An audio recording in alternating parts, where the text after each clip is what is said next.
All right, I want to welcome everybody to the January 18th, 2024 meeting of the Seattle Design Commission. We are going to be reviewing, it'll be our second review of the Morgan Junction Park Addition project. Our first review was in August of 2019. Subsequent to that, the project was put on hold during COVID and for some other reasons, but the project team has come back to us today to show how they've advanced design to schematic, following previous designs and then restarting a public engagement, I think in summer of 2023. Mm-hmm. What we'll do, and we have you until 2:30 today.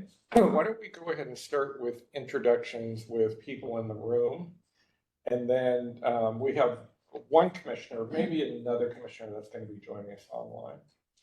And commissioners, if you could introduce yourself and your role on the commission, and then we'll follow up with Elizabeth online. Phoebe Bogart, Landscape Architect Commissioner. Hi, Matt Elfs, Architect Commissioner.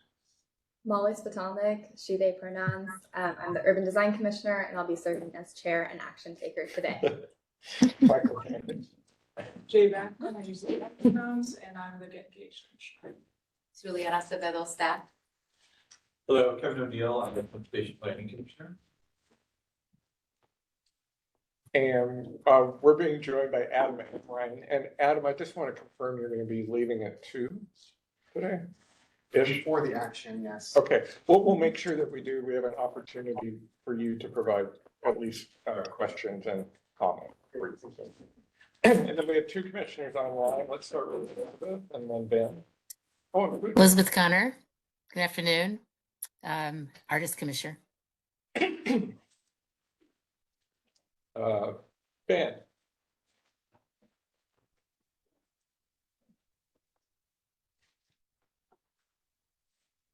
Ben? Still at lunch. You still at lunch. Pooja? I am Pooja Shah, the Engineer Commissioner. Thanks, Pooja. We'll look for Ben's unmuting in a minute. And then if we got the project team. I'm Zach Thomas, Landscape Architect with Board of Development, the consultant team. Billy Gould from Seattle Parks, the project manager for the project. Leslie Batten, Landscape Architect, Board and Development. And I think we have 2 members of the public as well. Joshua Raddick, I'm the treasurer for Morgan Junction All Wheels Associate. And I'm Matt Johnson, 20-year volunteer skate park advocate in Seattle. I've met some of you before in this room. And I'm also working on the Morgan Junction All Wheels area. So again, we have you till about 2:30 and take it away. All right.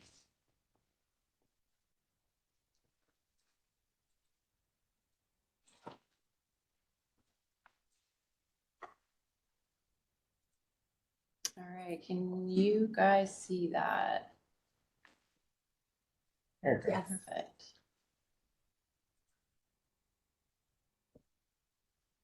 Okay, Okay. all right. Jumping around a little bit.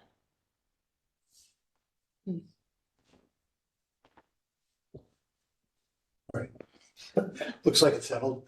So our project is the Morgan Junction Park Addition project. There's an existing small park called Morgan Junction. So the development site will be the existing park, a portion of the Eddy Street right-of-way, and a new parcel that Parks purchased as a land bank site in 2014. So that site in its entirety is the project that we're talking about.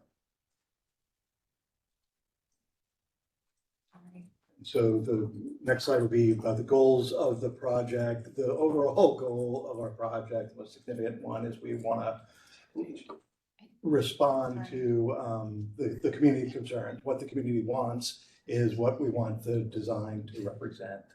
That's reflected in the outreach we've done, which we'll talk about a little later, but that's truly the concern about it. And worth pointing out is the existing park is about 8,000 square feet between the right-of-way And the new parcel, we're up to about 36,000 square feet. So pretty good scale for a small urban infill project. Sorry, we, And Since we're having tech troubles, yeah. the existing park, I think, was the southern terminus of what was gonna be the monorail. So that was a monorail site that's purchased by Beverage Place. And they broke off the north half of that and gave it over to become the existing park. That's true, yeah, about 2018, a pretty good story on that one too. I can go ahead and, open the one that you sent me today. Yeah, there's just a few typos we caught on that one, but not a big deal. We won't hold that I remember the monorail. Right, it was rise above it all. Wasn't that the? Good or bad, yeah. Yeah, I think that was the. Enough civic trauma there to last a lifetime. But some good real estate deals out of the deal. Like this little park that we got. So what you sent me says it's damaged. Oh, well, maybe it's damaged. Okay. Why don't you just, can you push it down, but would be. Yeah.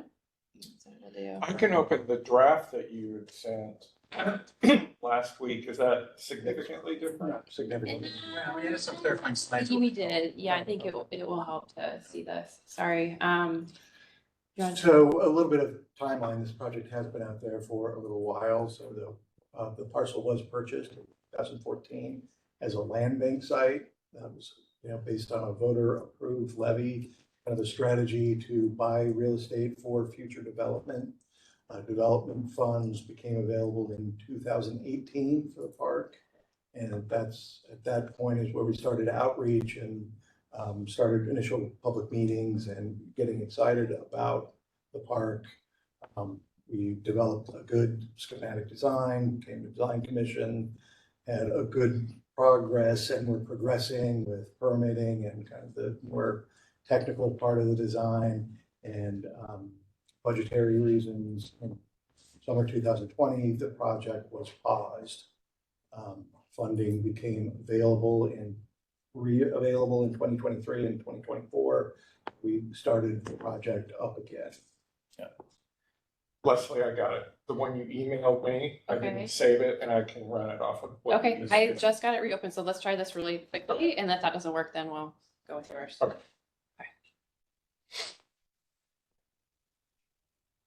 Right, back in business. Well, the thing is, I lost my pages, so it's not responding. Yeah, there we go. Okay, There we go. there we go. Thank you.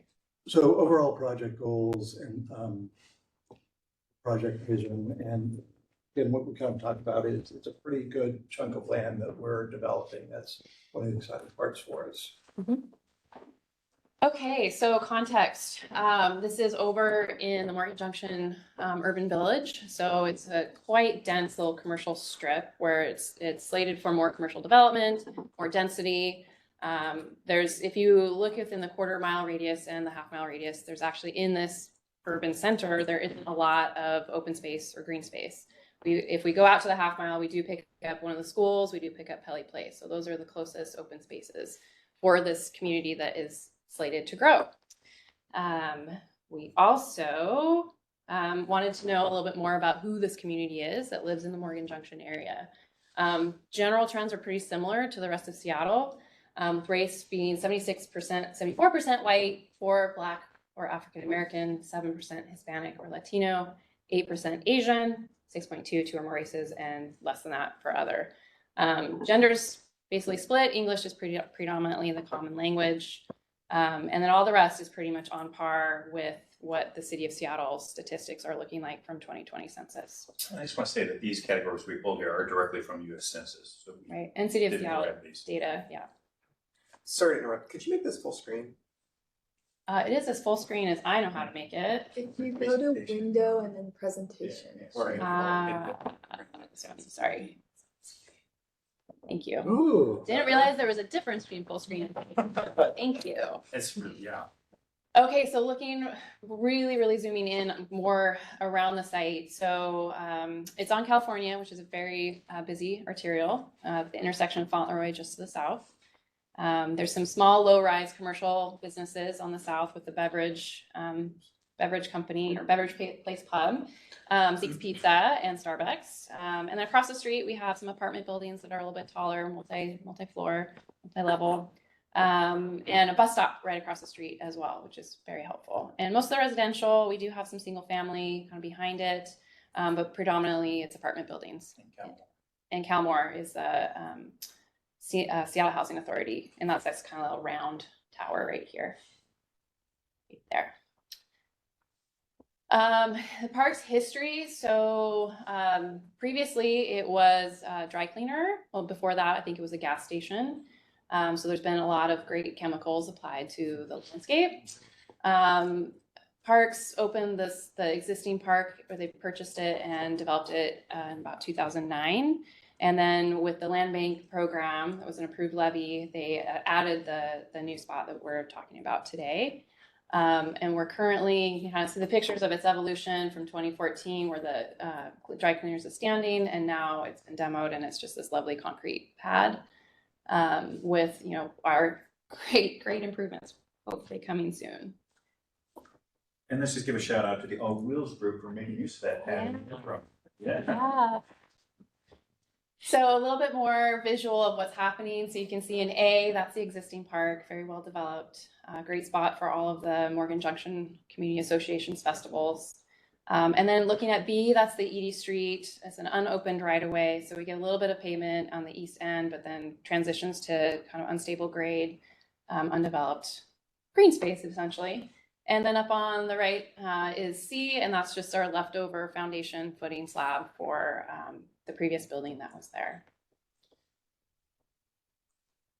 And so in visual, we see the existing park at about 8,000, a little more, 8,500 square feet. The right-of-way, we do recognize that there's a sewer line under there that provides sewer access to the beverage place. There's also a transformer down there too, which that comes into play in our conversation. We've talked about the transfer of jurisdictional ownership. So there will be more on that, so stay tuned. And then our addition on the right, how much additional area this park is going to add by adding those two parcels to the project. We recognize there's a lot of safety barriers with the topography change, especially on the alley transitioning up into the new proposed site. And then being careful, also thinking about crossing over California for potential kids coming into the park, and down the alley having septet issues there too. So how is this integrating within its context and within a very urban area? We know that there's the really great ravine, that's Edie Street, that goes up further to the west and eventually down further into West Seattle, that we want to either celebrate or showcase, or recognizing that there's probably not going to be a roadway that goes down there. We're going to combine these two parcels. So Edie Street is going to be the avenue through which we do combine them. So working with SDOT to make that part of the parks system. Then there's going to be street improvements along California, and then eventually across the Edie entry as well, as it incorporates into the park. And we'll definitely be including accessible entries for all users of all mobility types. For sustainability, since the beginning of the project, we have looked to Seattle Parks and Recreation's Ideal Green Park Checklist, as well as Site Scorecard, more as references and to guide us, not necessarily looking for certification. Those are always there as we work through our design. We're looking at drainage and stormwater being able to infiltrate on site, and so far that's looking like it's a go. Our civil is reviewing that right now. Canopy coverage with the new increased tree ordinances that just passed, and just with general feedback from the community, we'll be looking for ways to increase that and provide that as a amenity for the community. And then community health and well-being, providing as many different types of activities for different users to have both mental and physical health benefits. And let's not forget that we are converting a brownfield that's currently paved over into a green space that will be reutilized by the community, whereas right now it is not. We'll also be going forward looking at ways that we might be able to capture carbon by looking at biochar applications where feasible, working with Seattle Parks and their specifications to see how and if we can use low emissions concrete on some of the paving surfaces. And then where feasible, looking at carbon tracking and whether or not that makes sense, and whether or not it's even feasible to know that number, and within our lifetime, if it's even achievable to get to net zero on this project.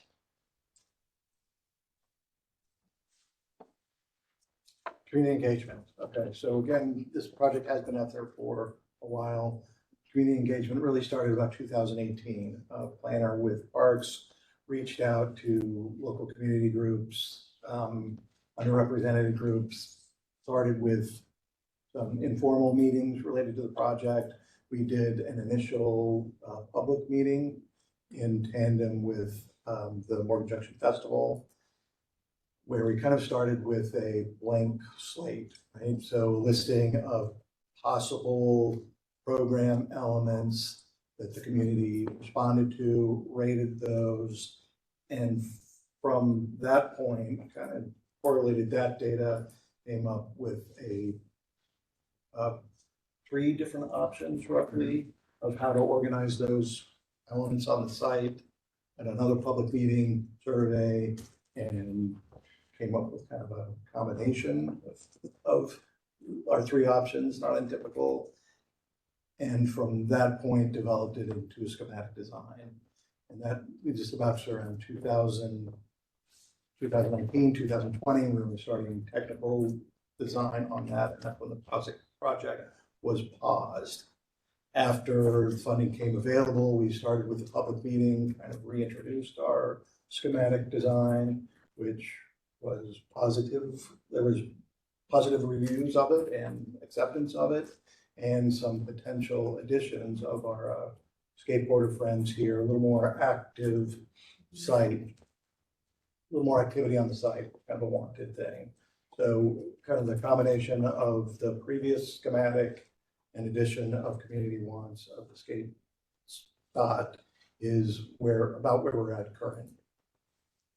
And our community outreach continues. We're partnering with DON and continuing outreach, kind of shopping our schematic design out there, and park development, what that means to the community, and positives and some negatives related to it.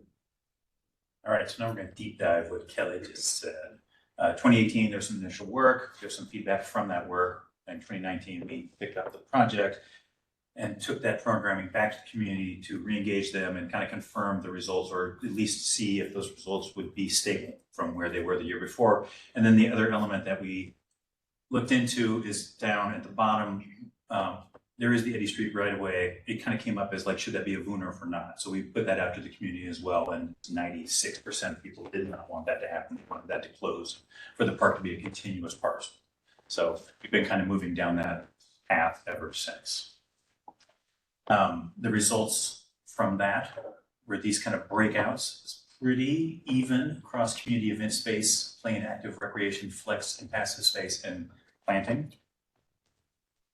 And so then we went and put together 3 options, as Kelly mentioned, went out to the community, collected a lot of votes, also provided this material in other formats that went to the Kelmore Apartments and some of the other groups that were in that previous list before. Parks Planning kind of ran that process. Unfortunately, Karima's no longer at Parks. She did a really fantastic job. And from those results, we identified key elements as, not unusual. The community kind of liked several elements of each one, and they wanted us to put those all together into a final plan. So this kind of outlines what those are. In the first option, they liked integrating the existing park.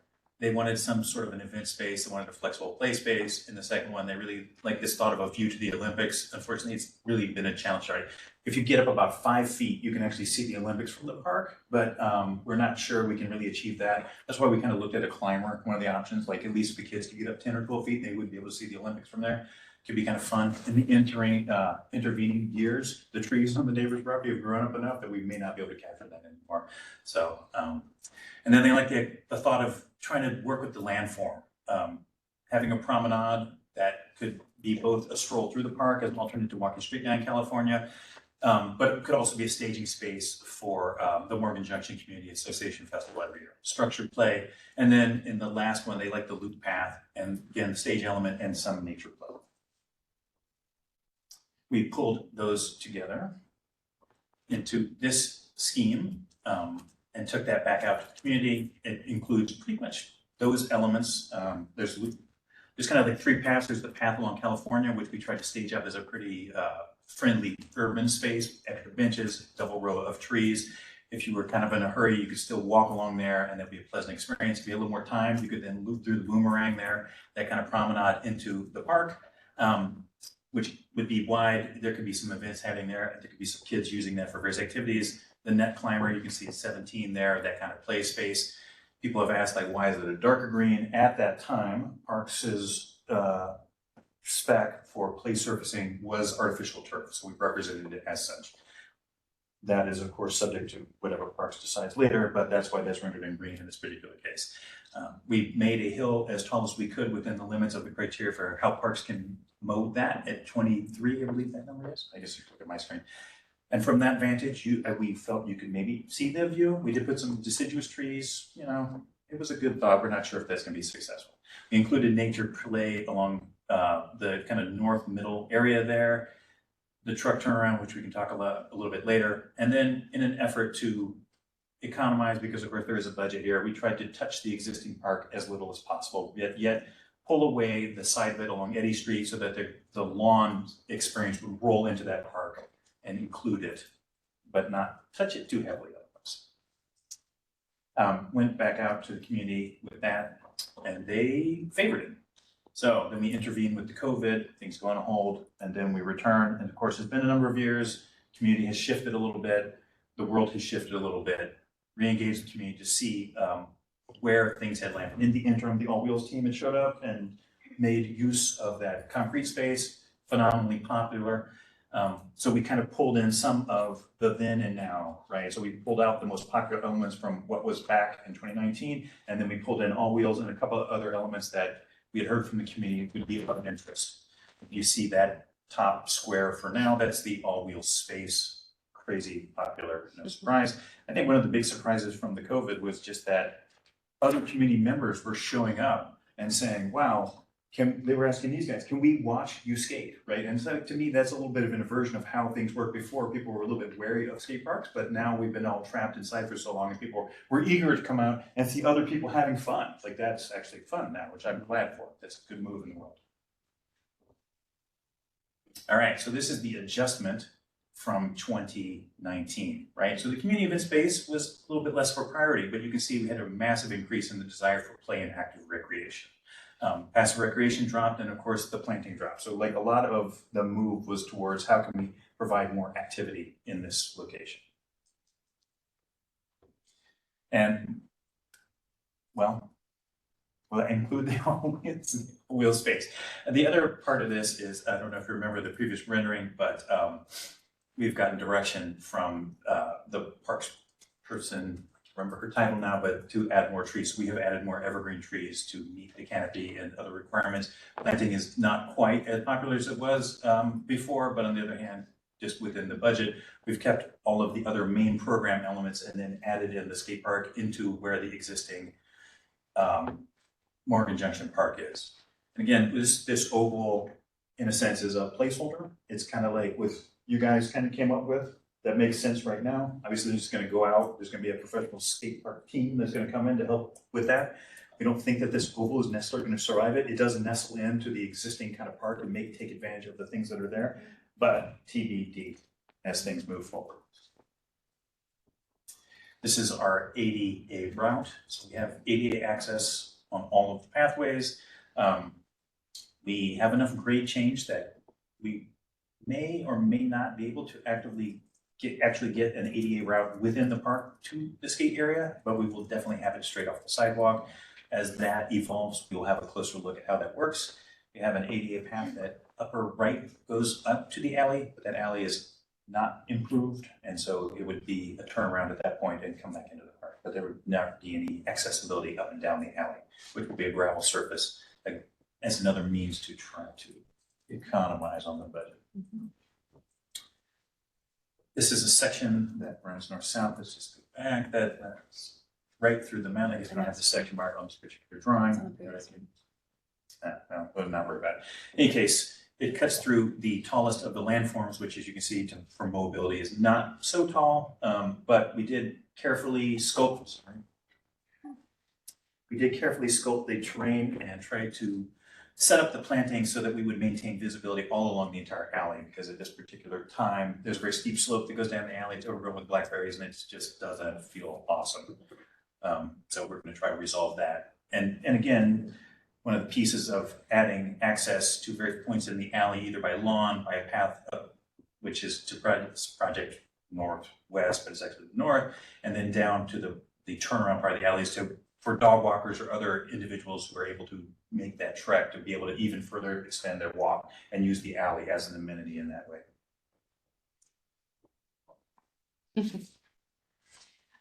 So some of the program elements that we're currently exploring, this comes from our All Wheels crew, some of the ideas that they're thinking about and giving it enough challenge so that the more challenge or more experienced skaters and All Wheels users could have fun, but also that it's a great entry for those who maybe are just starting to learn. So all ages, all abilities, being able to learn and grow and still be challenged at the site.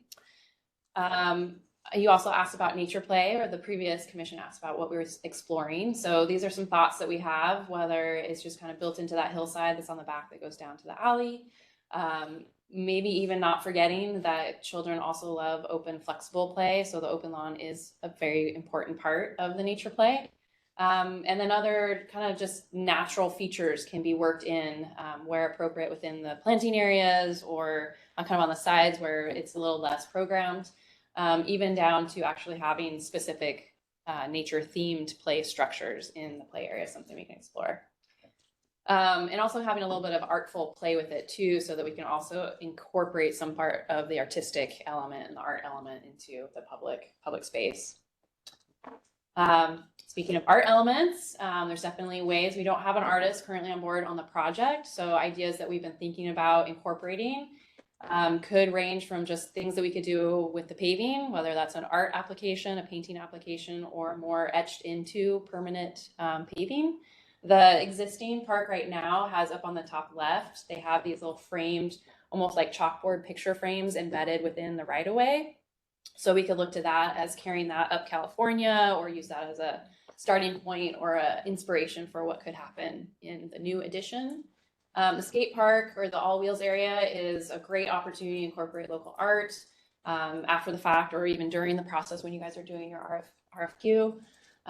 We can also look at street furniture or even in park furniture. So what those benches look like, what the bike racks look like, how artistic, how natural, kind of going in whatever direction I think the community and parks is willing to go in. So we're thinking about it, and we'll be working on that more as we move into the next phases. Now the really exciting, juicy topic, transfer of jurisdictional ownership. Who wants it?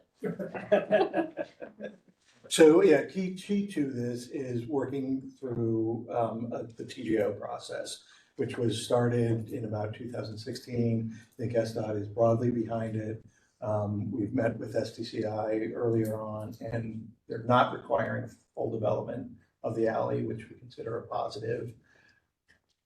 So that's in the works. It's absolutely part of the project, has to happen, and parts of this will really, in my eyes, will be determined in permitting. So we're going to permit what the drawings we're showing now or what we developed to show, and that's going to be the point where our TGO has to be settled. Ooh, I'm talking about the alley. Oh. Awesome. All right, so let's not go there. Then, can you see the mouse there? That pole has a transformer on it. So there's a bunch of things that are happening here. One is our zoning is in C65. So the rules at SDCI require us to do a 2-foot give of the alley, and actually it requires us to pave the alley and have all vehicular access off of it. It was a pretty straightforward conversation to convince them that actually we're not doing parking or any other vehicular access for the site, and so they allowed us to just gravel the alley. But we will do the 2-foot give because that's easy to do, and we're already resculpting a lot of the landform. The next piece is that Graham Street, which terminates where this alley terminates, to the north is an arterial. So SDOT's rules do not allow a blind alley where there needs to be truck access. So that's just straight out forbidden. And because there is a transformer on this pole in the alley, SCL at some point will need to have access for their cherry picker to get back down that alley to service that transformer. So that's the environment that made it so that we had to provide, well, technically a hammerhead. We did negotiate out that we would do kind of an 8-point turn hammerhead. So this is, you know, an inconvenient hammerhead, but we ran auto turn on it and showed that this truck could turn around.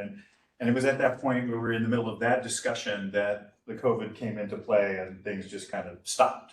So we'll reinitiate that conversation moving forward. Interestingly, we talked about with the Morgan Junction Community Association, I'm going to back up a couple slides, about having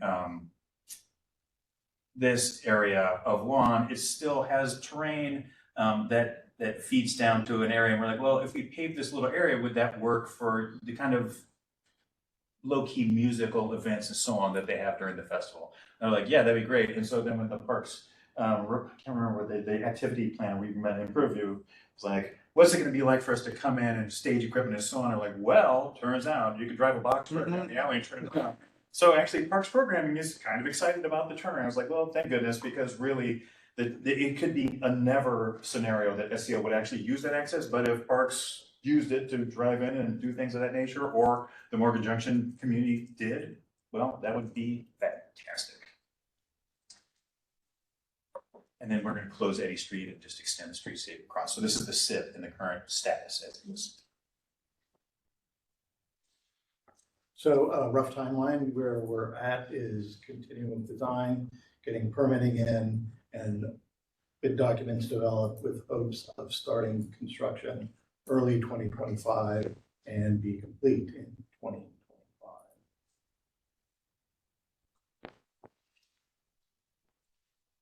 And there's the big sum. Would you put up the 2023 schematic site plan? Molly, we do have 5 people who are attending virtually. One indicated, Deb Barker indicated she wanted to provide comment. And again, for those who are attending online, we allow up to 2 minutes per person for public comment. If you do want to make comment, public comment today, just raise your hand and we'll recognize you in a moment. The 2 gentlemen from the skate dock, I don't know the correct word, but the advocates for skating activities. I don't know if there's anything, I know you're kind of part of the team, but you're not, so I don't know if there's any kind of specific comments that you wanted to make about. I'd be happy to add a little context just to our part of the project and why we're involved and what we're doing. Okay. If you could just. Yeah, I'm happy to kind of how it all came to be on our end and our involvement started. And just the level of excitement that we have to be in this position, to be able to be having these conversations. Want me to do that now? Yeah. Okay. So, hi, everybody. It's weird that I'm back in this room talking about a project that is bifurcated by Seattle Department of Transportation alleyway. The Seattle Center skate park was really weird that way. Okay, so seems to be my jam these days. So when the overwhelming community support about the skatable terrain aspect of this project sort of swelled up, and the activation, the COVID activation was so successful, we applied for Department of Neighborhoods, Neighborhood Matching Fund grant, and got $44,000. And our primary goal is to just bring this sort of layer breaking aspect of the project up to the level of fidelity of the rest of the project. So we're here to assist the project team with our grant, with our effort to really kind of get that part of the project up to speed with the rest of it, and then catch up to them and then hand it off. So our primary customer or client is our community. We want to make sure that the design that happens within the boundaries of that space reflects the needs and the wants and the desires of the people who will end up using it. And then our secondary client or our other primary client is the project team, so that whatever we create, whatever byproduct is of our process is super consumable, usable, and beneficial to the overall project. So that is our goal. We're hiring a consultant. Our RFQ will hopefully go out on Monday.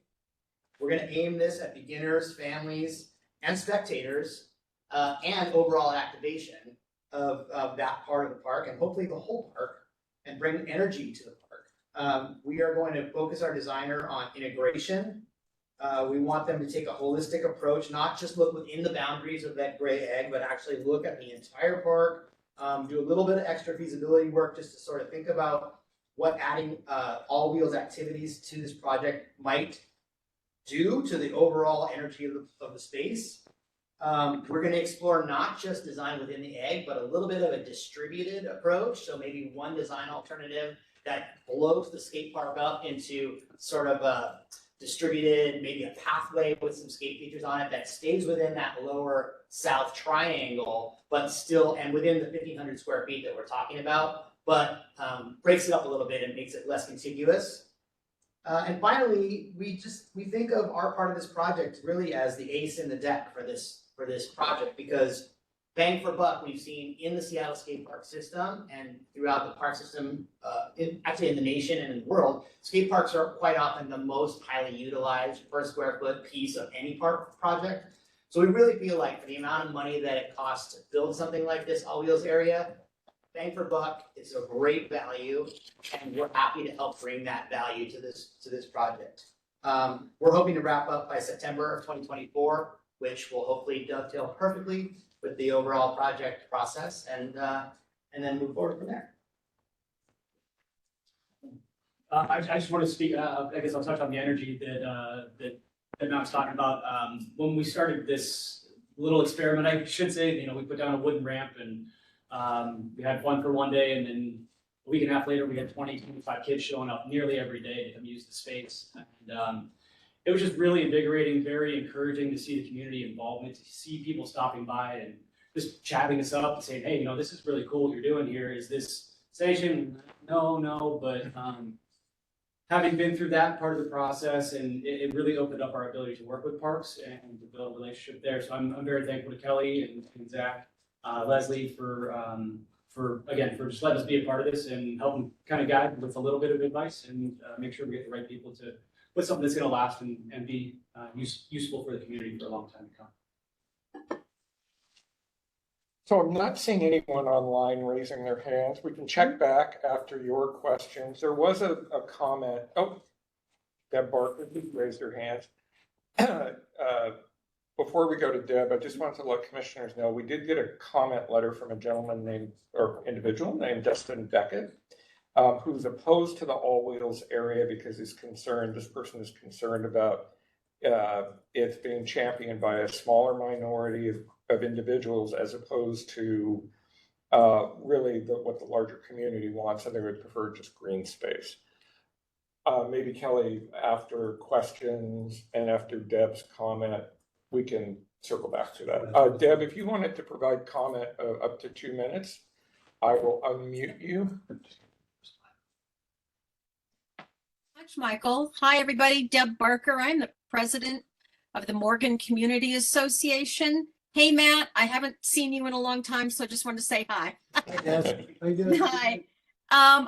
Morgan Community Association has been excited to have the Morgan Junction Park in our community. We opened in, actually that was one of the first things I got to do as president was host the opening in 2009 of the Morgan Junction Park. We have been very excited over the years that the park expansion project has been in place, although we are less thrilled these days because we're up to 6-8 years of staring at this lousy chain link bombed out site. So we are very anxious to have things get going. Just quickly, 2 points. How did this come about, you might ask? And in the pandemic, I just got to say, alleys are the best the best tool a neighborhood could have, because my neighbor down the alley said, hey, Deb, skateboarding, what about Morgan Junction Park? I connected the folks who were interested in the wheeling to parks, and this is what you have before you today. People who met in the alley and produced this. Morgan Community Association meets quarterly. We have had the skate folks on our just about every single meeting for the last 3 years to talk about their interests, to talk about their goals. We are excited to announce the Morgan Junction Festival for 2024 is on June 15th. We had the all skate folks All Wheels folks at our last meeting, and we're looking forward to having them and to have our remediation project underway in June 15th. Want to say thank you to Ed Podhorst, who was our original park planner on this. Thank you to Kelly for picking up the pieces and helping us run with this. And Morgan Community Association had the All Wheels folks at our meeting last night, and there was good questions, and we have never had any feedback from Dustin Beckett, and we'd be glad to chat with them as well. Any questions? I'd be glad to answer from the Morgan Community Association perspective. We also have our board treasurer on the Zoom. Sorry, this is not Zoom, it's WebEx. Whoops. Thanks, Deb. Thanks, And, everybody. Michael Bruner, you have up to 2 minutes of public comment, please. And I've unmuted you. Oh, Right. I just had a couple comments. When we saw this layout last night, I want to make sure that we retain an area for our main stage for our festival each year. We also use the park as our disaster hub center for the Morgan Junction. I want to make sure that we retain a configuration that will allow us to use the park for a disaster hub area. And I also want to make sure that we respect the noise concerns from the people that are on the 44th Street behind the park and the condo building on the north side on the right hand of this chart as well. I do like this. I think we like this configuration. I think the placement of the skate dot is a good spot for it, and we were pleased with the presentation and the review we had last night with the skate group. good. Thank you, Michael.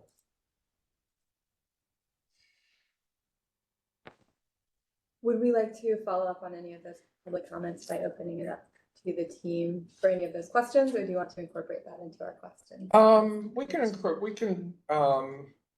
Why don't we just see where the questions land, and we can maybe start with Adam just because of time considerations, and then we'll go to our commissioners online and see where that issue lands. Adam. Sure. Yeah, I have a couple comments. Thank you for your presentation. This is really great to see. Could you say a little bit more about what's driving the kind of path layout? I'm thinking specifically of the kind of boomerang, but just generally what's driving the path layout? And then also, I was curious, kind of related question, are these vehicular surfaces? Can cars drive on these surfaces? Well, not supposed to, but Parks Maintenance did want that boomerang path to be accessible to a pickup truck for their maintenance use. So we did auto turn that as well. So it is drivable. One of the things that we looked at was first fixing the grade, because straight down the grade is weird and it drops off. So, that doesn't help when you're in an urban area and it drops way at the back. And then the other thing that we wanted to do was, in the previous schemes that we originally worked on, this one, we put in this large promenade as a way to try to make it as easy as possible, peel off pedestrian north-south traffic, rolling into the park as deep as possible without making that too acute of kind of an angle. So there was kind of a functional aspect of it. So just kind of boomerang, like you're walking north or south, and you can just kind of skip off and take this kind of side path. Be nice, be wide, be very comfortable, be very easy to do it. It puts you right in the middle of the park. And so it got us right to the middle of the real estate. We're like, oh, that's kind of cool, because it just gets you right into the middle of it, and then being able to distribute what were the original program elements around that area. And you can almost see from where we put that rubberized surface in the middle, that kind of connective tissue and also as a gathering spot for people to kind of hang out. And from that area, you can almost see all of the alley, like when we formed it up and terraformed it, it's like, you could almost see the entire park from that one location. And then because people wanted to have more of a loop path, we meandered that some more, but it also gave us that lawn hill. It gave us the play area, and it gave us kind of fun shapes that look kind of playful. And so we're like, okay, maybe that's all that we needed to formulate the geometry of the park. And we left the old park alone, knowing that it was always like, oh, didn't feel very good, but also it saved money. So it was just a way, we couldn't fix it all. Got it. Yeah, that makes sense. Thank you. And then did I hear you right that it was the alley is being maintained just for SPU access? Is that? Well, right now the alley is not used by anybody. So currently, that might have changed, but there is a garage at the furthest lowest point of the alley that has seen some use, that's the same homeowner, right? I believe Deb said before. That person, last we talked to them, had not used that garage for a number of years. They have access from the street adjacent. So there are garages there. They haven't seen a lot of use recently. The alley is so overgrown, you can't even drive down it right now. So that's kind of its current condition, but that doesn't change kind of the prerogative from SDOT. If you have an alley, they want vehicular access from the alley. So that alley only has to be 18 feet wide at that point. We're zoned in C, whatever. It was easier for us just to give the 2 feet, alley would be 18 feet wide. When we're down, I think 16 goes to 18 with the 2 feet that are given for the park. We're not paving it, we're leaving it gravel, so it kind of meets that. So we knew that was gonna happen. It's just this kind of turnaround, and the reason it's a dead end alley and it's touching an arterial, that was the part where we're like, oh, now we have extra things that we have to comply with. Sure. And then I'm kind of stepping on Elizabeth's toes here, but did I hear you say that the art was going to be, you're thinking of bringing on an artist around the time of the RFQ? Was that? Only for the skate, for the all wheels area, that would be a time we could engage an actual artist or think about art specifically within that project. I mean, budget's under review now. There wasn't any specific funding for art previously, and so it's just a question there. You know, I mean, one of the themes for coming to design commission is think artistically, and we want to do that. And so we want to explore what can we do? What are the things that could really give this thing a little extra something and make it special? Right now, there is no funding for an artist in particular, right? That's correct, right? That's correct. So there's 1% for arts for all of our projects, but generally we combine them into one larger project that makes sense. So there's not enough 1% of this project to make it worthwhile or to hire an artist based on that amount of funding. All over the map here. Final question. On your sustainability strategies, you had listed out, I think, a number of things that made some sense. You on carbon had mentioned biochar. I didn't make the connection. Could you help us understand your carbon strategy a little better? That is an attempt to just work with parks to identify some ways that we can start to capture carbon. And biochar has been tested in other countries and is said to be a great carbon sink and also be great for the soil, for capturing water and having nutrient loading. So we want to test that. And could this be a site where we could start to test that? And if you guys have input or experience with that, we're totally open to it. But we just thought that that could be a great test for this, great application. Because I don't know that Parks has used it. That's my knowledge, maybe a test spot, but. Right. At the time that the project went on hold, we had been talking to a professor at Seattle Community College who was making biochar. I'm like, ooh, maybe we could get some sort of a donation and mix it into the soil as we're bringing it on. In the process. Then now it's like 4 years later. So I don't know what that looks like. But it does, you know, it is a way to permanently store carbon. It lasts 10,000 years in the soil. I mean, it's out there. So that as being one way to think about carbon, and then others being, well, can we look at the concrete? There's a lot of concrete here. Sure. We're taking a lot of concrete out, but then we're replacing it with a lot of concrete. And we know that all wheels are definitely gonna need a lot of concrete. So can we think a little bit more about that instead of sticking with what we know of being the most highly emitting carbon? Can we look to a better spec? Yeah. And then we have to go through the parks meet grinder and see what Yeah. comes out. It's a challenge, but I think it's worth But we'll bring it. up the conversation, at least have it. Thank you. Yeah. Thanks. Well, you stole my boomerang question. But I will kind of jump on that question again. So it feels like the boomerang is kind of the idea of a larger plaza type of, like, are you showing tents along it programmatically right now? Those are what those colored squares are. Yeah, Yeah. the stage out kind of the typical festival along there. Totally. So did you explore, so then the twofold question there is, did you explore having that same kind of treatment, but just kind of widen against the right of way, you know, and kind of see what that would feel like? And then the second part is, you mentioned gathering space, and I guess I'm not reading, is there kind of a larger hierarchically kind of plaza or gathering area? We don't have a plaza that reads as like the most primary space. It is that little connective space, and it's not little, but it's like, 18 feet across in both directions. So it's, it's a moderate sized space. Speaking to do we have colored squares down here? So we did actually, we don't want to intrude on the 6-foot pedestrian clear zone, because that's SDOT's sacrosanct territory. And then they really want another 2 feet back from that if you're going to but I think for a festival, it's not as big a deal. But we are looking at like, well, we're going to have some benches, we're going to have trees, but also that is, like that whole triangle will be kind of the staging area all the way around all three sides in terms of, And grass, you know, I mean, since the festival, we did have another surfacing under the tents before, but we're like, it's just a lot of money for what, right? Like, that's what happens. Right now, they stage tents on the grass and parks, you know, it's like, yeah, so that impact can be sustained for once or twice a year. So we're like, yeah, you know, let's just narrow this thing down to where the truck can drive it. Feels pretty comfortable, but we can still get the tents, but they'll protrude onto the grass for us. And we'll flatten that part, so it's not. So visually kind of like there's a continuous plane between. Like 3 or 4 feet of flat grass out, and then we're trying to mound up in the middle of the triangle as well, just to give that a little bit of, you know, something. Guess that's where it's set up. My other question, I just asked about Plaza, the boomerang. In terms of, curious about the skate, so it's not a dot, it's a spot, right? So skate spot, and the RFQ. And so I liked how you were describing, you know, the opportunities of the RFQ and kind of expanding that notion of, you know, does it have a confined edge or is it a little bit more amorphous in terms of a skate area? Can you guys describe a little bit how the design team will work together in, you know, as that kind of piece comes online to integrate that? Because I think there's a great opportunity there to integrate that a little bit more strongly into the park design. So Yeah, assuming that's the intent. So our plan is to let them take the lead here for a minute, right? Because they do need to get some cool looking stuff, and it's not gonna look like the Easter egg, right? I mean, one of them probably will, right? But then the others will be whatever. And then we need to see how the community reacts to it. And so what we're hoping to do is they get through concept in that first round of schematic. And when they get the schematic done, then we kind of figure out what the outline is. And then we work the grades. So what we're going to do is we'll get the outline, we'll work the grades to hit whatever, and then we'll provide that over to the skate designer, and they'll fill in that whole box. And we'll be in contact with them. We'll have some drainage. There'll be some other things to coordinate. And at some point, we'll slip sheet that into the bid set. But yeah, stay out of their way as much as possible. Okay, I think my last question is a little bit about the unimproved kind of green space / easement zone.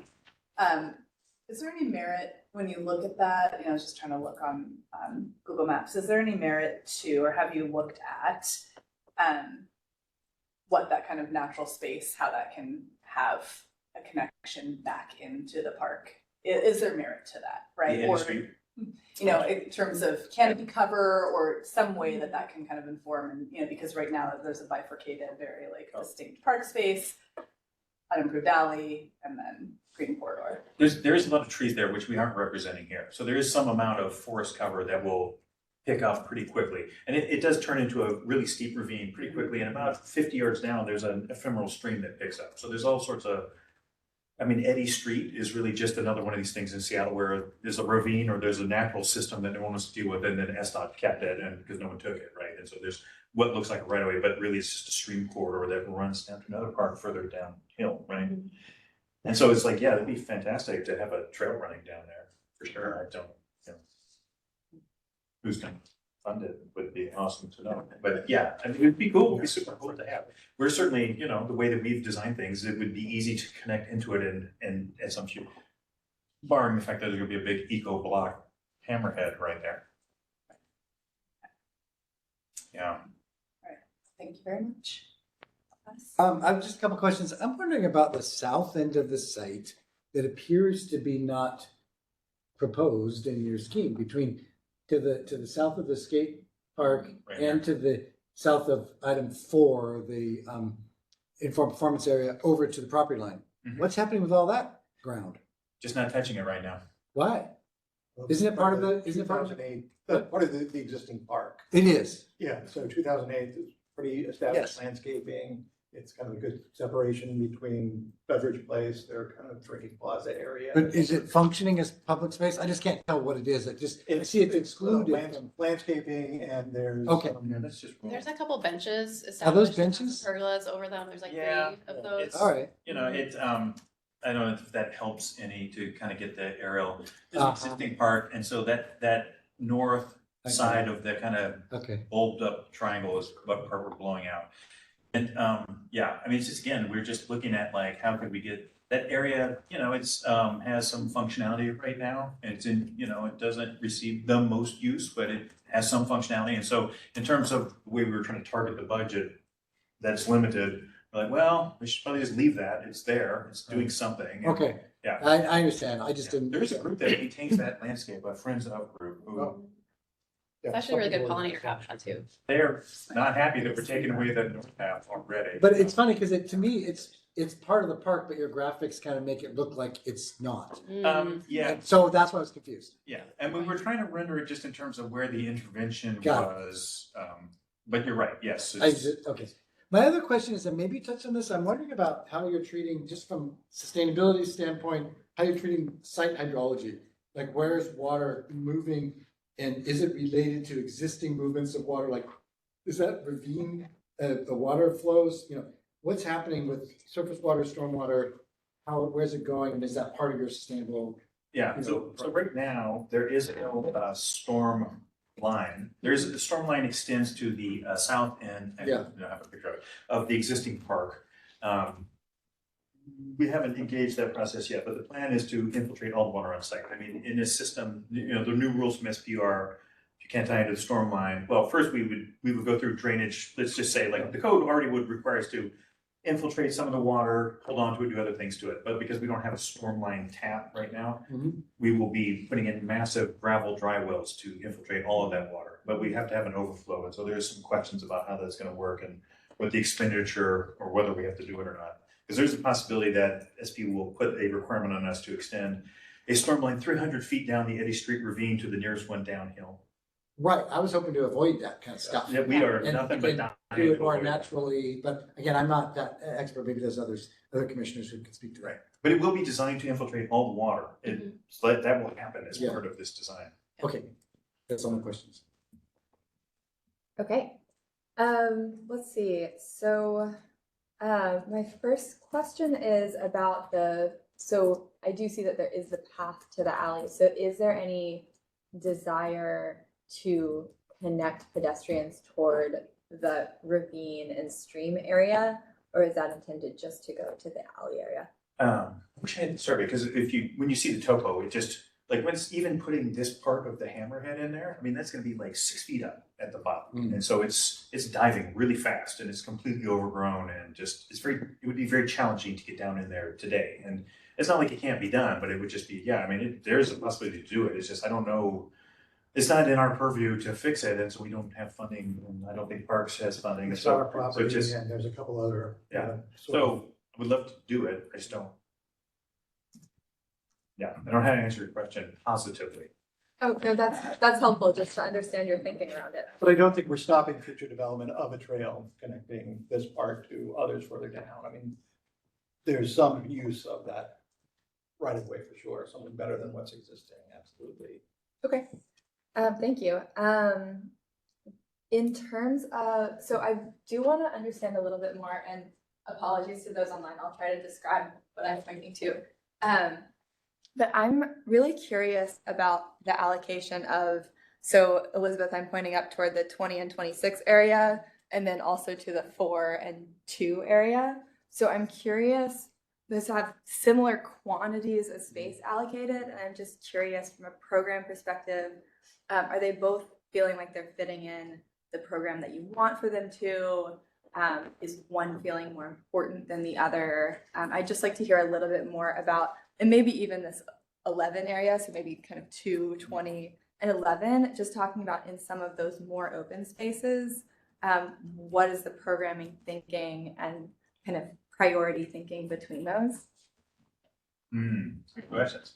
Well, the hill, which is that first area you talked about, which is what, 20 there, that has a stronger connection to the middle of the park and the play area. And so there was that thought that, like, parent and kind of staging up, and you're right in the middle there. And so you kind of have eyes that you can look around and see those various areas. There's also area 27, which then folds down into the alley as well. So that we were thinking of as, I don't know exactly what to call that, but that kind of a space. It's a little bit sunnier also in the 2026 zone.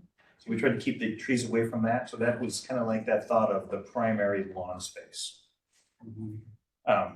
Speaking, just to move over to the area of 2, we have that sewer line that runs right down the middle of that thing. So there's some future proofing of the discussion that we're gonna have with SBU in terms of not having trees or other things there. Wanted to fix the grade. It still needs to kind of like, we wanted to not completely obliterate the thought of it as being a swale that then feeds into the ravine that becomes Eddy Street. And so keeping some thought of that landform in there. And then that also just happened to overlap and work well as an area where in the Morgan Junction Community Association Festival, they could then stage kind of something at 4, and we'd have about 8 feet of grade terrain in a bowl shape that would give them, you know, basically a gathering or an event space. And then 11 is, you know. So I know that festival, it's more street facing, it's more California facing, so helping to give that street frontage connection to people who may just be passing by, and then maybe invite in if they just want to come in a little bit, then they've got a little bit of that green space. They don't have to come all the way into the park to do that. Great, thank you.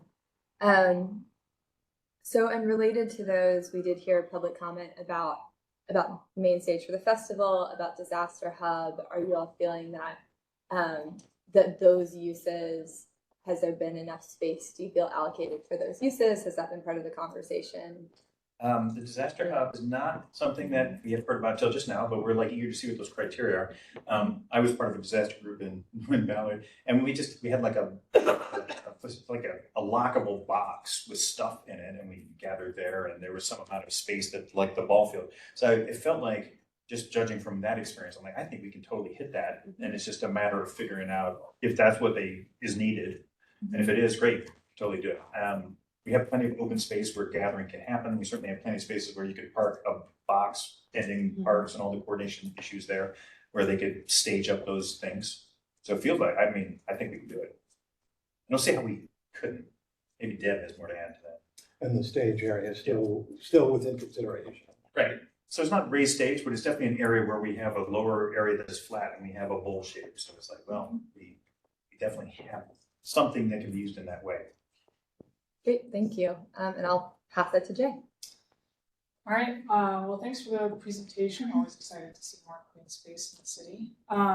So I have a number of questions regarding to, of course, interagency coordinations and management and all that. So wanted to touch on a little bit, both on street frontage and the alley. So who will be maintaining the alley once it is constructed? I understand that Parks is kind of leading the effort of building it, but is this going to be maintained by SDOT once it is built? Yeah, that's my understanding. Okay.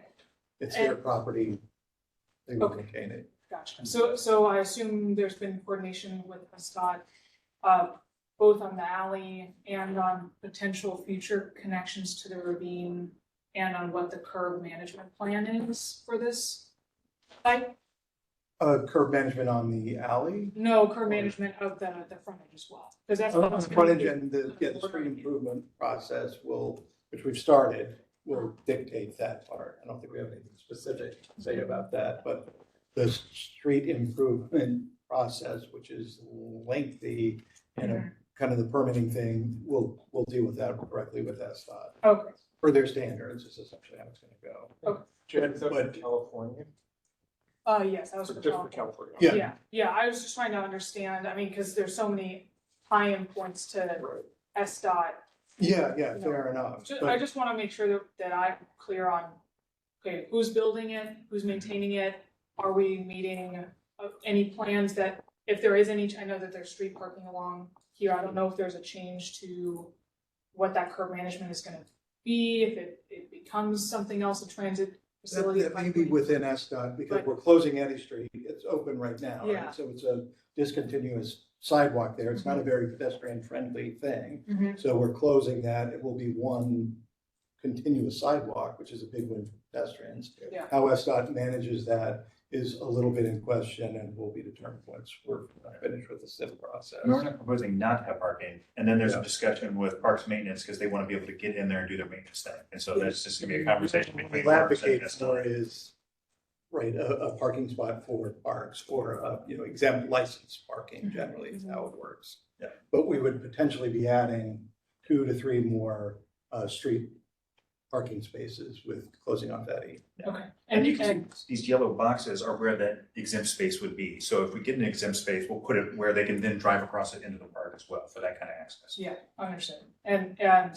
So it sounds like you will have those conversations with SDOT, and I assume you will also have conversations with SDOT about, is there any plan for that ravine of, you mentioned like a trail in the future, I assume you haven't had those conversations, you will have those conversations of ensuring that this is future compatible with anything like that? We looked at all their planning documents when we started this a long time ago, and there weren't any, but we will revisit that with them. Okay. I also had a little bit of a question on kind of like gathering spaces, the event spaces, kind of how this all works. So with the triangle area and the tents shown there, I think I'm trying to also understand, okay, so I definitely fully understand, wanting it to be easily accessible from and visible from the street of like, oh, there's an event happening, I want to, take part in this. But is the intention of those tents or that event, is that out facing from the triangle? Is it in facing from the triangle? If it is out facing, does that block off the use of that green space within the triangle? If it's in facing, does that feel like, how do you get into that? I'm curious what some thoughts are. We had shown it out facing, but also in other conversations, like, well, it could face both ways. You could actually make it so that you had a pathway through it. You could just, and I think it comes back to when we started this process, the Morgan Junction Community Association, and maybe Deb, if you still like, could speak to this, but there were like way more than twice as many tents. It was a huge thing that happened. And so let's just say they had made tents again, they might be staging tents down towards number 4, and they may fill up all of that, and they may go up the side of 26 there as well and take up more space. We were just kind of showing what was more like last summer. It was about like this many.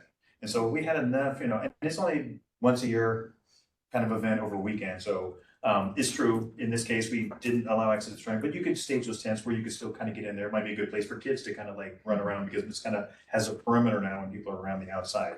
But I think that would get into like the Morgan Junction Community Association and how they go about setting it up. Sure. But we did feel there was ability for them to flex larger if it comes back and they get more popular.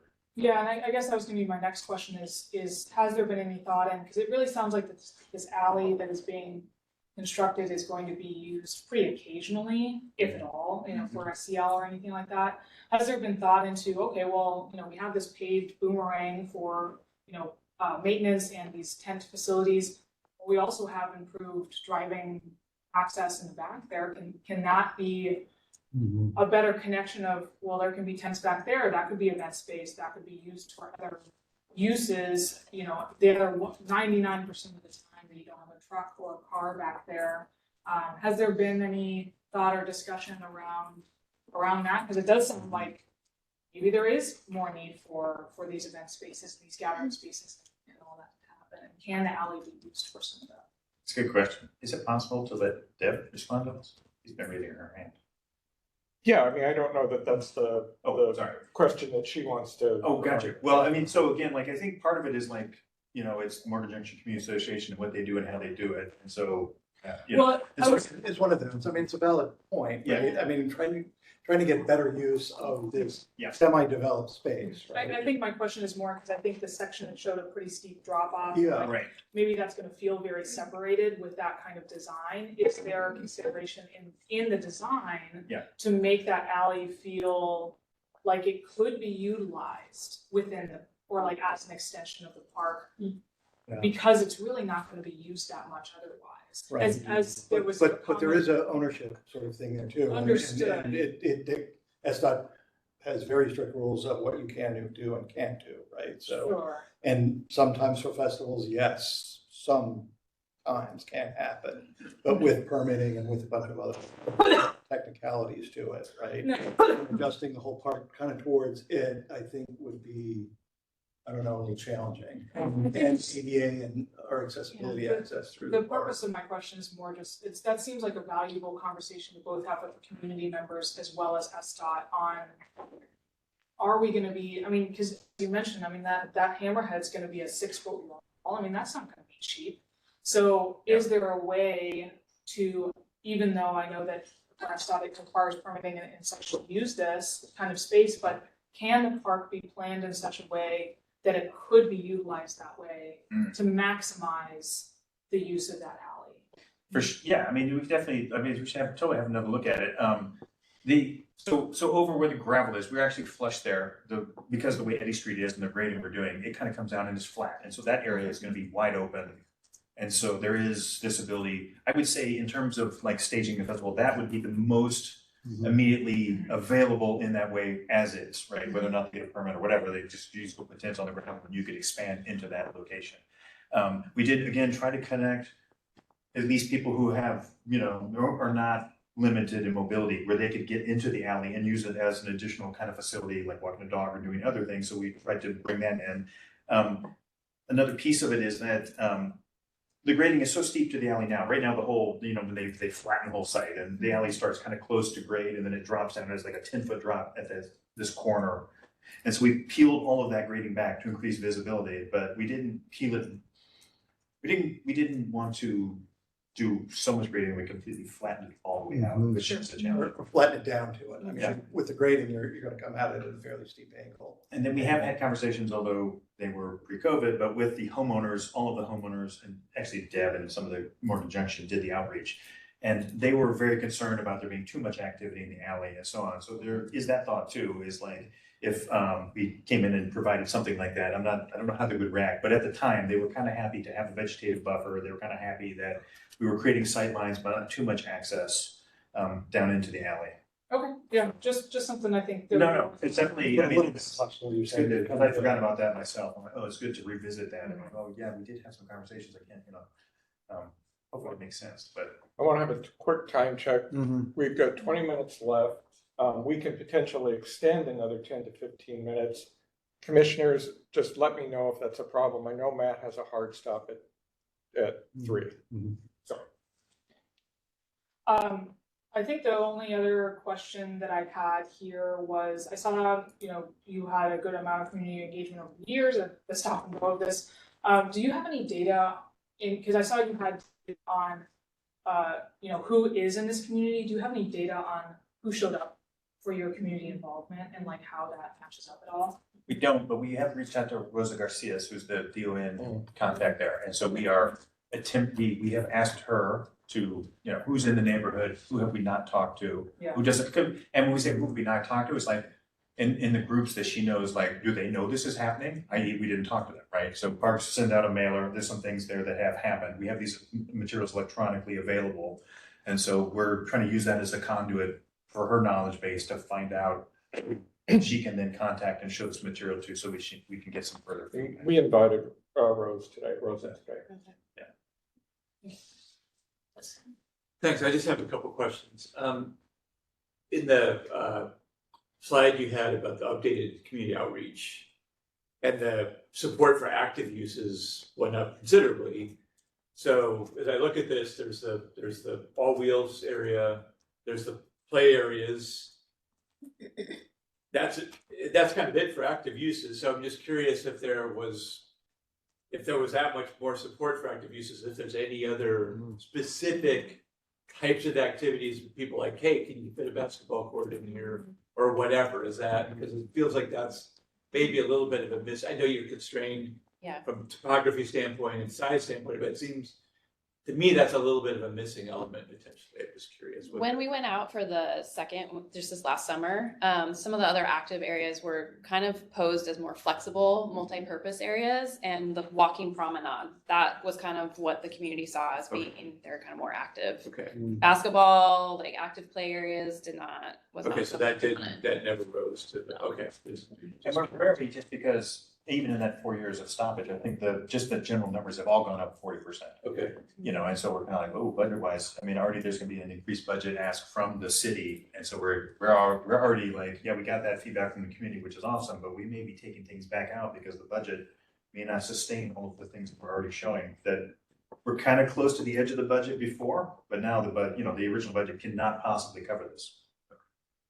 So it's painful. And then it looks like, based on the site plan, there are bike racks or bike parking in California Street right away. Will there be other bike parking as part of the in the park itself? Yeah, that'd be the next layer. Okay, you know how many spaces are or, I mean, We have Well, not we- even engaged that.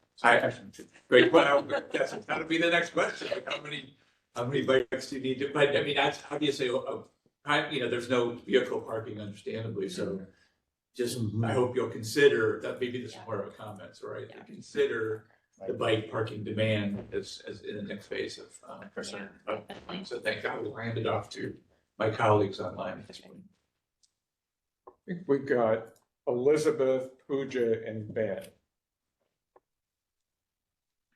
Thanks for all this information. One of the things that very early in your presentation, you, under desired community outcomes, you said socialize and build community outdoors. And so a question arose for me, especially looking at increasingly diverse populations, was eating? Was food involved at all? Did anybody even bring that up? I'm thinking, you know, you talked about the festival being a once a year event. However, when, you know, especially post-COVID, when people are spending more time outdoors, do you have any plans for power, other facilities if people actually wanted to picnic, cook, etc.? No, we don't. You know, sometimes we will put charcoal grills are still kind of a thing in parks, and they're a little dicey in more urban spots like this because of film transfers and whatever. That's a good potential. And We courtesy are, outlets will happen. courtesy outlets will happen, yeah, thanks, I just thought about that. There will be some courtesy outlets for event type activities within the park, kind of along the lighting pathway, so. And down at number 4, right? Yeah, So we talked to the parks program, and like, we won't, you know, they're like, yeah, the kind of events that are being described won't require one of those really large boxes with 220, but regular courtesy outlets should probably take care of the needs of that. So we will provide those. But, I yeah, think looking ahead at some of these, you know, undetermined active activities might be good to start brainstorming what some of the needs might be as you're doing this. Yeah, fair enough. And our events staff had very similar comments. So at least getting power distributed through the park and, you know, accommodating that a little more specifically is what we're looking for to do. And along with that, what's flexible seating, different kinds of seating? What are you thinking about? So far we have benches that are fixed in place that kind of follow along the boomerang and around the play area, you know, informal on stones and boulders. It's kind of the flexible seating, I think, is a question for parks operations and how they want to or manage that. At the time that the project went on hold, we actually, someone else in parks, they were in the process of taking some trees out of another park, and there was some opportunity to gain some logs for this park, but I'm sure that opportunity has passed now. So, but maybe that will arise. I don't know. Yeah, logs are a possibility. It's always good logs from the port, but. Related to that, for people watching, is it absolutely certain that there will be no ADA path to the skate spot? There definitely will be. It'll just be from the sidewalk in. And so, okay. Right now we have that. We're going to make that happen. It's more just like, well, we have an internal pathway. Right now, the skate, the way the grading is and where the existing paving is, the way that plugs in is 4 feet lower than where the boomerang would be. So we just don't have the distance to get down to it in this particular scheme with that particular shape of all wheels area. But again, like, you know, as you guys are doing your thing and it's happening, I mean, maybe that one path is coming up and we can come right off of it, we get right to it. So it's a thing that we will encourage, but we'll just see what happens. We'll definitely have accessibility to it and into some part of it so that we'll have that comparable experience. It'll just be a question of exactly how that happens. And just out of curiosity, when 96% did not want a continuous park experience, they wanted to keep the alley. Were any reasons provided? They actually, we only asked them, we didn't ask about the alley, we asked about Eddy Street, and 96% of them wanted Eddy Street to disappear and be part of a contiguous park. It was only less than 5% that wanted the roadway to remain through Eddy Street. Yeah. Got it. Sorry. Yeah. Thank you. And at this point, you don't have a budget for an artist. 26,000 is coming to you from All Wheels. 24,000. Or is that for the skate facilities? I would assume. Yes. 44 for skate park design, right? Yeah. 1% of the total project budget, whatever that ends up, will go towards 1% for arts. So that number generally doesn't kind of pencil out to engage a specific artist for this site. Generally around $85,000 to $100,000 for a contract for an artist kind of makes sense, right? That's kind of the threshold. So typically what we'll do is we'll combine our 1% for specific parks. And I'm not sure this one is a great fit for a 1% for arts project. And have you been in touch with the Office of Arts about this? About this one specifically, yes, and they meet continuously with parks and kind of our planning, right? So there will be 1% for arts projects, and this part of this funding will go to 1% for arts, maybe just not at this particular site. Okay, so it's still uncertain then. Yeah. Yeah. I mean, if the Arts Commission, yeah, if they want to put art here, we would totally welcome that. But okay. I mean, I would. No, nothing would say no to it. I think there are some, with all of our 467 parks and 6,000 acres of parks, there might be better places for it. Mm-hmm. Okay, thank you. On to Ben, or Pooja, sorry. Ben, go.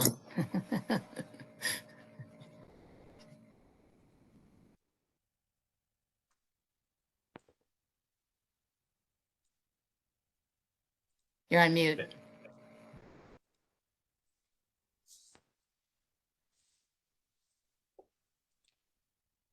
Do we have you, Ben?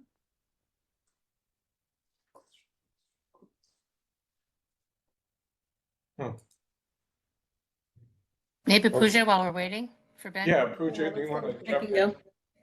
Thanks. I was having some audio troubles actually while Jay was speaking, so I often am on the same wavelength as Jay is, so I apologize if this is a repeat. I was thinking about the alley and the section cut that you have on the image that's on the screen right now. I think that's the image that we were looking at before, yeah, that one. So there's a decent grade separation between the alley and the park. And I'm wondering if that grade separation exists along the entire length of the alley, or if it kind of disappears as you get further up the hill. It does. So at the north, which is Project Right, that alley right there, that's pretty much flush to grade in that upper right-hand corner, and then becomes about 10 or 12 feet as you move to where the pointer is now. So the grade separation at the top where the hammerhead is 10 to 12 feet between the alley and the park? Yeah, but the park itself is graded down to it. It's just kind of like the alley drops 10 to 12 feet from right to left. The park does too. The park does, and right now, where the pointer is right now, there's an ECA slope, so to speak. It's less than 10 feet, so we actually got SDCI to agree that actually we have no ECA slope, so we plan to remove it altogether and slope that out into a 2-to-1 slope. So we're going to peel all of that back, but there will still be that amount of overall grade change. So how does the turnaround work the way that the auto turn sketch is shown if there's that grade difference there? So the grade difference is currently right at the corner of the property, right where this pointer is. So we will pull all of that back to here. The slope will then begin to grade up more steeply along the nature play area, but we will be able to wrap that grade around the hill and create a bowl shape on this side. And this, where the back of this truck is showing here, where we would put a grass pave in, that's about 5% in there, maybe 6%. I see. Okay, thank you. Yeah. So the reason I was asking is because I was wondering if you've thought about the frequency at which SCL would need to actually use the alley and whether or not you could use the alley during other times for other purposes that would serve the park, maybe a dog run or something like that. Yeah, I think we think about it all the time, just because the requirements are making us do this for SCL. Again, the events group at Parks was excited because they could use it to come down and put their truck in there and stage events from that direction. Kelly was mentioning earlier, just because the TGO will the green part will be under Parks control and maintenance and so on, but the gray area will stay in SDOT's world. So I guess it's possible to put something out there, but it would have to go through SDOT and all of their permitting and so on, which I think would be kind of a challenge. Okay, thank you. Yeah. You know, a broader point taken, I mean, but where the park grades down to the alley, maybe there's an opportunity there, right? But it's a lot of SDOT rules and kind of regulations to get around to get some, well, one, just to get approval of what we've got shown, right? That's gonna be a little bit of work with them. Changing the rules of how alleys are used, and you know, there's a lot of room for improvement there, but I'm not sure we're gonna be able to accomplish it with this project. But if something happens kind of in that area, you know, other tent spaces, things, that's kind of a spot we can at least think about. Yeah, the SDOT's rules I'm struggling with every day, but the fact we've got struggle with that on another project too. Right. So. Just the fact that it's a dead end alley, it's, you know, it's not used quite the same way as a lot of other alleys, so yeah, and it seems like a lot of space. But it will be used for dog walking. I mean, you know, we're gonna clean it up, and it's not used right now because a lot of it's overgrown. No one just really even knows it's there. It's not very well used, but cleaning it up, having pedestrian access around this block, something will happen there for sure. And peeling back the grade, because again, it's almost a vertical cliff as you move to the left side. We're peeling that back. Parks will be maintaining the vegetation. We'll have much better visibility down there. So we will make a lot of positive changes in terms of that experience in the alley. And are you also considering infiltration and for stormwater management for the alley? Yes, we are. It's massive, right? That right turn around is gonna be a massive dry well. Well, for the alleys, a whole different story. We'll, yeah. I mean, so there's a separate drainage system that deals with the alley and brings all the water down to that hammerhead, and that's where the massive dry, at least on the current civil plans we have, that's where that massive dry well is for the alley. But yeah, the water between the alley, that's SDOT's world, and water for the park, those things will have to stay separate. Yeah. Okay, thank you. Let's try Ben one more time before we. You guys hear me now? Yeah, that's better. Okay. Sorry about that. I think that was on my side, so nothing for you guys to check into. I was curious about how often the informal space, the informal performance area is used. Is that like once or twice a year or multiple times a year, or how often is that space actually utilized for performances? Currently it's once a year, but our events office is looking to, you know, have a little more activity in this park, right? But it's mostly community driven. If someone wants to have a festival, we create a good space for it, it'll likely happen, but it's no kind of guarantee, right? Yeah, and I might have missed this. Is there infrastructure, power, and I don't know if you need water, but is there power at that location? You guys There probably will mentioned be convenience power kind of at the informal stage and throughout the park, kind of consistent where the lighting is. that. Okay. Not shown in this plan. Someone else commented today. That's a good comment. Sure. And then, one of the things, my kids are a little bit older now, but one of the things that we were always looking for in a park is just a place to play catch, like that is relatively level and throw the ball back and forth or run some football routes or something like that. And I think that, Can you repeat that, Ben? We lost you for a oh, moment. sorry. Oh, one of the things that I've always looked for in a park, and my kids are a little bit older now, so I don't look as much anymore. It's just a relatively level place to play catch or throw the ball around. It looks like everything on this site, except for maybe 17, has significant topography. I'm just looking at that space number 11, which is called the central lawn space. Is that relatively flat, or is it basically a hill? Yeah, I mean, parks won't let us have any of this lawn over 4-to-1, which, you know, is not crazy topography.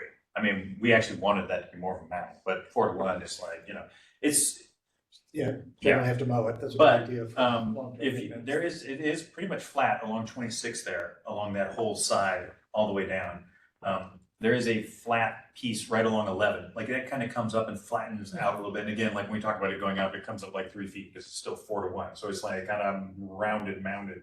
And then 2, even though we're dropping some amount of feet, a lot of that space is like where the 2 is, it's about 2 feet above where the alley is. So that also is pretty flat, especially for if you're used to playing frisbee in a park or something, you can play on some, you know, relatively sloped area. It's not gonna be a soccer field, of course, but for throwing and doing things, those areas should be available in that way. No, that's great. And then I guess I have some experience with this in my neighborhood. Just thinking about security and maybe what we had like a group that sort of took over our local park for a while, and eventually kind of got it. But it definitely wasn't the kind of activity that we wanted to have in our local park. So I'm just kind of curious, is there a neighborhood security, or is the city providing security, or if there's I've noticed I think Deb mentioned that the alley's been used as a dumping ground for camping and a drug haven, and just, if somebody kind of sets up shop in this park, what are the, I guess the opportunities or how are you going to deal with that? I guess would be. I mean, one of the reasons we did the section was just that's the most topography in the park. You can see the dash line there, just to verify that the sight lines are like 30 feet at least. Wherever you are in the park, you can see 30, 40 feet, and sometimes a lot further. And then the gray dots with the yellow spots in them are the lights so those are distributed around. We kind of did the preliminary look at that. Because again, between the lighting and the sight lines, that will, I think, help decrease hidden undesirable activity. And then peeling back the alley, having parks maintain that vegetation in such fashion that those sight lines are maintained, which is kind of the standard of what happens, I think that helps a lot as well. So that should at least shift the trajectory of current activity. I mean, this gate and all wheels will be out there all times, when it's not AC.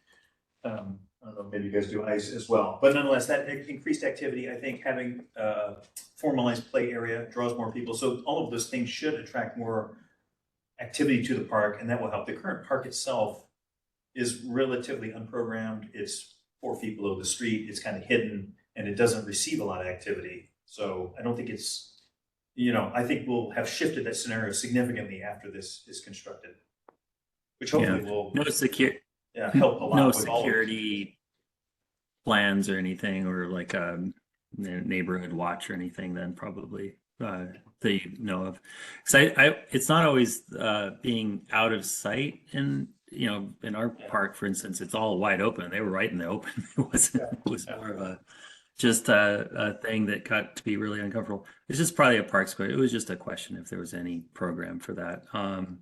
And then, I know in the summertime months, a lot of the lawn around here really dries up. Is this irrigated, or is this just left to be natural and normal park? It will be irrigated, but parks generally, we really dial back irrigation in the summer from a water conservation standpoint. So it won't be lush green lawn in July, but we'll have a brownish tint like a lot of the parks do have, but it will be irrigated. Yeah. So, okay, that's it. Nice presentation. Thank you, guys. Thank you. So commissioners, we're at 2:30. What I'd really like to be able to do is can we finish within 15 minutes? I know that puts you on the spot in terms of being rapid fire, I'd like to be able to do that because I know that we all have other things that we need to do. Mhm. But I appreciate the conversation. It's been terrific, and I think it's provided you with a lot of content. We struggle sometimes with how much time to schedule, so we'll be better about that in the future. Do you want me to do topics? Yeah. Thank Okay, you. so topics that I've already heard from you all as we go around, keep these in mind, but feel free to comment within them or outside of them. I've already heard things about bikes, so that's within pedestrian routes and their connections to the public realm. We'll add other types of mobility to that. I've heard things about the alley, and so thinking about the alley improvements and Hammerhead. I've heard things about activities and programming, so I'll group the design details of major elements, including the play area with climbing structures, skate dot, the grass lawn with informal performance area, as well as the use of landscape features that enhance each of those individual program areas. So let's group those all into activities and programming. I've also heard a little bit about community engagement. Also consider commitment to sustainability and the overall refinement of the design concept from previous meetings. And at that, let's go ahead and go in the same order that we did prior. Okay, I guess that's me then. Okay, I probably, for time, but also just in terms of what I have, won't hit all of those pieces. And probably my biggest focus will be on the programming. And so, you know, and this is a little bit what Molly was hitting on, but I do think there is a great opportunity just to sync up a little bit of a stronger hierarchy of programmed spaces. And I think, you know, perhaps your hand is being dealt that by the development of the skate spot, then to help you kind of refine what those primary paths, you know, what the circulation is in the park, how it informs those programmatic spaces, maybe the size. Right now, I don't read a hierarchy, right? So there's kind of like all these equal spaces and equal programs, and much of it is passive. And I understand that a lot of it is based on, you know, what the program might or might not be, and then also budgetary constraints. Totally get it, but I think just allowing another level of refinement of circulation, how those spaces are formed. I think the promenade comes into play there. And then what you may want to consider is, you know, maybe this additional program that I do think you're missing a little bit of a larger plaza type of space that could also double as that stage that is being discussed. Is there a way to kind of also have fixed seating, have the grills? Is there some other way to bring food? I think that Elizabeth was mentioning that if there is a dense area, you do have housing adjacent. People don't have those outdoor spaces. So I think those spaces are used in these kind of the scale of neighborhood park. So allowing that to be more activated, because right now, if you squint, you have a 14-foot promenade cutting into the center of the park, and then how often is that really going to be activated? So it's quite a bit of hardscape without much program on a daily basis. I think that was probably my big thing. So kind of the circulation hierarchy of there within, and then kind of reassessing programmatic delineations. Yeah, I'll just add on to that. That's actually kind of where I was going to go too. I think subjectively, looking at the plan, it does feel like there's a lack of hierarchy. The green spaces, there's 5 of them, and they're more or less the same size. And so I think they're carved up by the promenade and then the loop path in ways that kind of make a whole bunch of small to medium-sized spaces, and not something that could be larger, more flexible, more multi-use, more contiguous. And so I think that's, I mean, again, that's kind of, and I wonder if that's because of a whole bunch of different input that came in from the previous plan, post-COVID, but how does that, is there some way of prioritizing or, you know, kind of coalescing that into something more than a series of individual episodes? It feels like a series of individual episodes, and I'm not seeing like the center or the heart, so to speak. But I'll pass it on to other urban planners. So I'll skip and I'll sum us up at the end. So Jay, go ahead.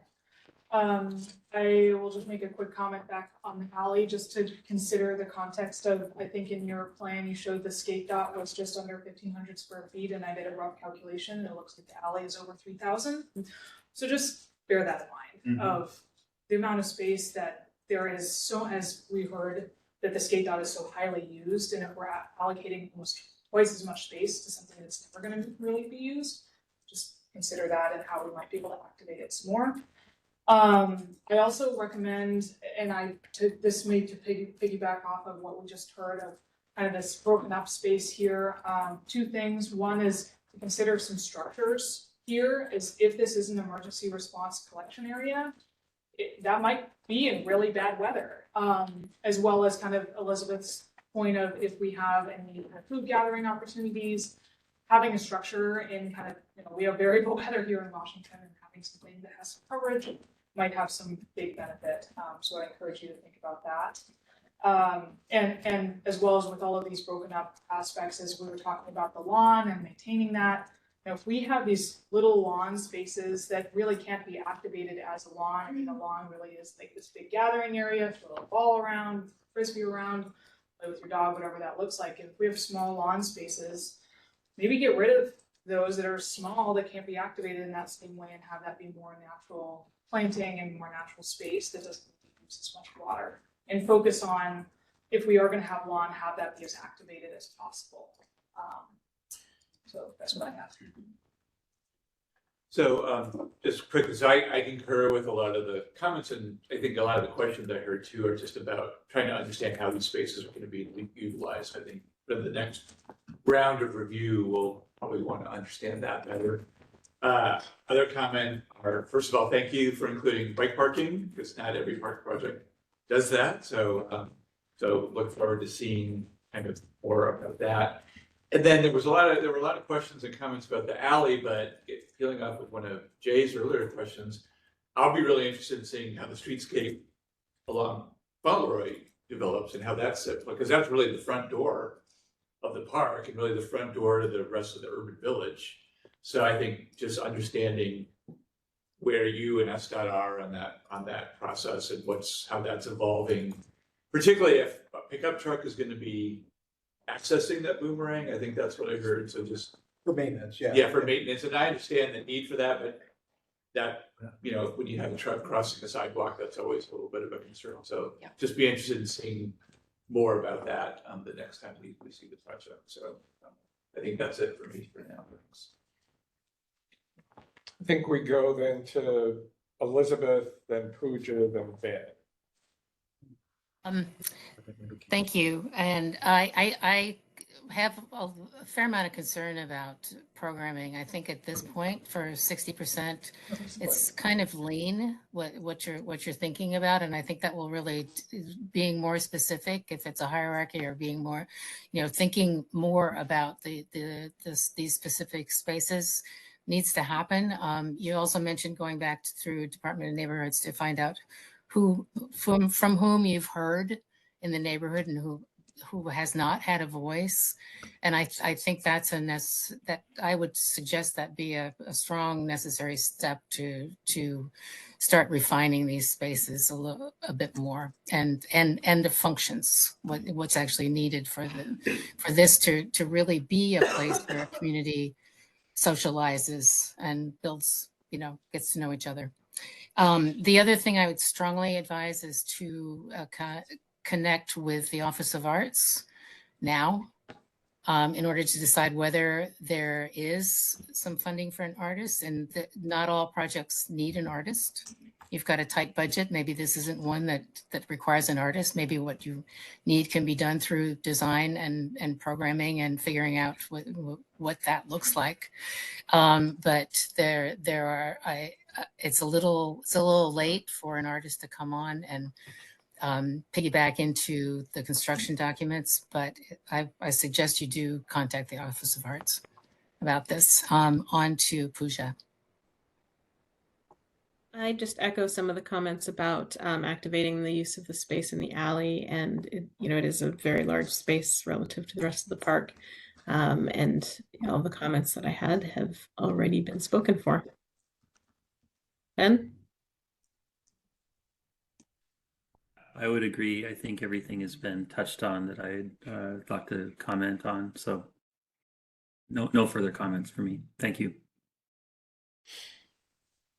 Okay, great. Thank you. So I will go ahead. I'll add my notes to that, and then we'll ask if you all have any clarifications for anything that we've missed. So I'll just start with I will. So what we've heard from the group in regards to connections beyond, we've heard from Kevin an appreciation for the bike parking that you have included. We heard from the team an appreciation of your continued development as you come back to this following your original approach prior to the pandemic. Give me just one moment to collect these notes.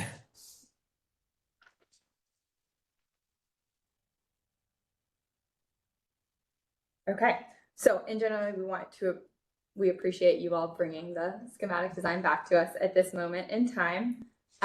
We had a variety of comments come up. So in regard to connections beyond, Kevin noted the excitement about the bike parking, but also a recommendation that you consider the bike parking demand and right size your bike parking. We heard recommendations as well related to the alley. So the recommendation that you consider alley activation, and that alley activation also happens in tandem with, as you consider the paths for the skate program, consider whether that changes your approach to the alley in any way due to the abundance of space available in that location. Also, when it comes to the alley, please consider sightlines and safety and how that impacts the safety within the park. In regards to activities and programming, we've heard the request that you sync the program spaces, so as well as the skate edition and the skate circulation through the site comes online from a design perspective. Please use that as an opportunity to inform a refinement of the program and of the space allocation for each of those program elements. We know that there's a grading component to that, but we ask that you all think about the hierarchy of each of those programmatic spaces, which of those are most important to the uses, consider more level areas for active uses, for throwing a ball, etc. Please also, in relation to that hierarchy, please consider a larger plaza space that could double as a performance space. Is there opportunity to expand that space for that function? We are also interested in opportunities for food programming being integrated throughout the site. Please also consider whether weather protection, whether there are opportunities for weather protection that align with those programmatic elements as you take a look at those. In terms of the landscape itself, there's a request to think about those active uses on lawns, but we would also like to see some clarity in the vegetative areas. So where are trees being used to control sightlines? This one's one that I'm adding my own commentary into. So where are trees being used strategically for sightlines? Where are more vegetative areas being used to create that natural feel that integrates with the surrounding landscape, the surrounding canopies? And also where do we need to open up space for those major programmatic uses, those festivals that are happening once a year, but also for the opportunity to have those more often events throughout the year. In terms of community engagement, there's a request that you continue to work with Department of Neighborhoods to reach out to the community to understand that you're reaching the full community, and please use that community to help you clarify the amount of space that's needed for each of those programmatic uses so that you can focus on the hierarchy of those spaces. In regard to art, there's also a request that you connect with the Office of Arts and Culture to confirm the 1% approach that you've described for this space. And that's what I have. Right. So at that, I'm thinking we'll go around for a vote to approve at this phase with the recommendations that I provided. As we do so, please let us know if any of those recommendations rise to the level of a condition that you feel needs to be seen prior to our next scheduled session with this group.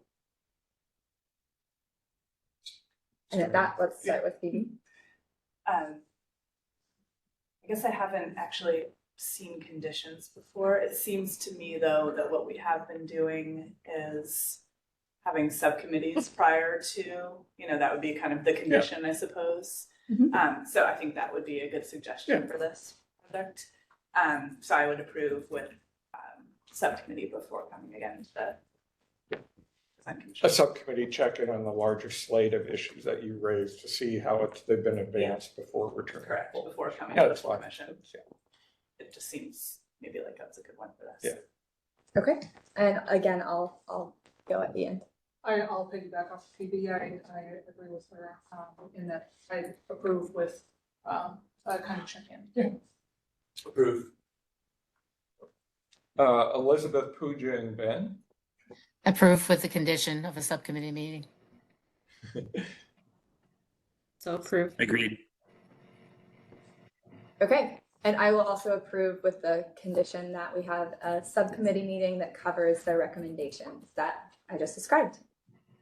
And at that, thank you all for coming back in and presenting this to us at this moment in time. And we look forward to a subcommittee with you all before you come before the commission again. Okay, sounds great. And I reached out to, just because we ran out of time, I encouraged Deb to maybe provide us with more formal written comments sooner rather than later, so we can get. Incorporating them, sure, okay. Excellent. And can you give us a little guidance on what that subcommittee would look like and who would be in attendance? Yeah, we hold subcommittees for issues like this. It's not a quorum, but we will invite a couple of commissioners, in particular commissioners that have raised some of them about Ally and its potential role for programming, something that, so they're brought in to look at how you've advanced your design, and then raise questions that you want to consider before you come back. And we do these a lot, and I think they're super helpful. Okay, thank you. Thank you. Yeah, I realize I didn't plug it in. I think with that, I think we're done for the day. Thank you. Thank you. Thank you. Yes.